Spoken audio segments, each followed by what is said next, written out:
সাম্প্রতিক সময়ে সব ফরম্যাটেই ধারাবাহিকভাবে ভালো করতে ব্যর্থ বাংলাদেশি ব্যাটাররা, বিশেষ করে টপ অর্ডাররা।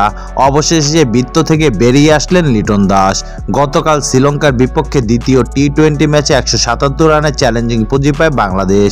পরবর্তীতে বোলিংয়েও লঙ্কানদের চেপে ধরেন টাইগার বোলাররা। রিশাদ শরীফুলের তোপে দলীয় 100 রানের আগেই অল আউট হয়ে যায় লঙ্কানরা। ফলে 83 রানের জয় নিয়ে সিরিজে সমতা আনে বাংলাদেশ। দলের হয়ে সর্বোচ্চ 76 রান করেন লিটন দাস। এছাড়া 48 রান করেন শামীম হোসেন পাটোয়ারি। জবাবে খেলতে নেমে 15 ওভার 2 বলে 94 রানে গুটিয়ে যায় শ্রীলঙ্কা।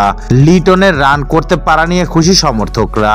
গেল কয়েক ম্যাচ ধরে সাদা বলের ক্রিকেটে বড় রান করতে ব্যর্থ হচ্ছিলেন তিনি, যে কারণে প্রশ্ন উঠেছিল লিটনের সামর্থ্য নিয়েও। অধিনায়কের ব্যাটে রান নিয়ে খুশি বিসিবির সভাপতি আমিনুল ইসলাম বুলবুলও জানালেন চিরাচরিত সেই ক্রিকেটের কথাও।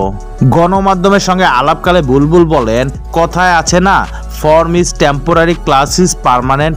লিটনের প্রতি আমাদের বিশ্বাসটা রাখা উচিত, তবে আমি কাউকে একক কর্তৃত্ব দিতে চাই না। এই জয়ের পেছনে দলীয় পারফরমেন্সের ভূমিকা বেশি। শামীম, লিটন সবাই ভালো খেলেছে। বোলিংয়ের সময়ও দেখেন সবাই ভালো করেছে।